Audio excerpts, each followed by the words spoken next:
స్వయాన బీసీ ప్రధానమంత్రి ఉన్నారు కాబట్టి ఏదైనా రాష్ట్రం ఏదైనా చేస్తే వాళ్ళకి ఇవ్వడానికి ఆయన సిద్ధంగా ఉన్నాడు.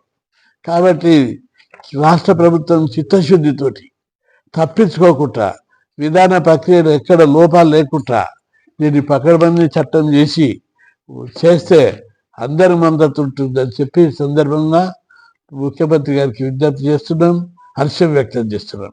నేను ప్రశ్నిస్తున్నా.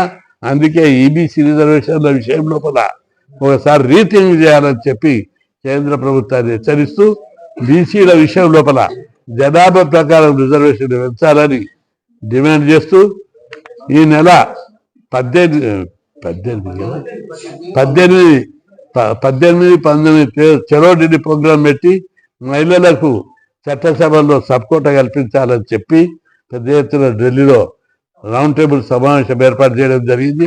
ఆ కార్యక్రమానికి అందరు రావాలని విజ్ఞప్తి చేస్తున్నారు.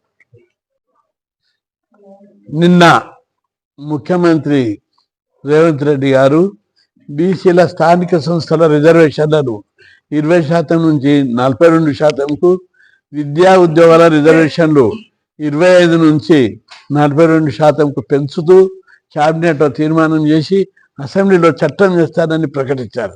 దీన్ని మేము స్వాగతం చేస్తున్నాం. బీజేపీ పార్టీ ఆల్రెడీ కేంద్ర మంత్రివర్యుడు కిషన్ రెడ్డి గారు మేము పెంచితే కేంద్ర ప్రభుత్వం కూడా మద్దతు ఇస్తుందని ఆల్రెడీ ప్రకటించారు.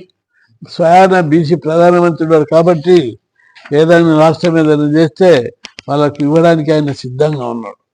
కాబట్టి రాష్ట్ర ప్రభుత్వం చిత్తశుద్ధితోటి తప్పించుకోకుండా విధాన ప్రక్రియలు ఎక్కడ లోపాలు లేకుండా దీన్ని పకడ్బందీ చట్టం చేస్తే అందరి మద్దతు ఉంటుందని చెప్పి సందర్భంగా ముఖ్యమంత్రి గారికి విజ్ఞప్తి చేస్తున్నాం, హర్షం వ్యక్తం చేస్తున్నాం.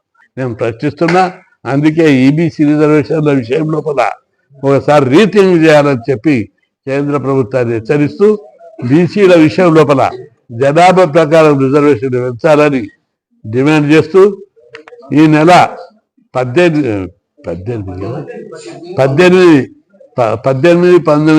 చలో ఢిల్లీ ప్రోగ్రాం పెట్టి మహిళలకు చట్టసభల్లో సబ్కోటా కల్పించాలని చెప్పి పెద్ద ఎత్తున ఢిల్లీలో రౌండ్ టేబుల్ సమావేశం ఏర్పాటు చేయడం జరిగింది.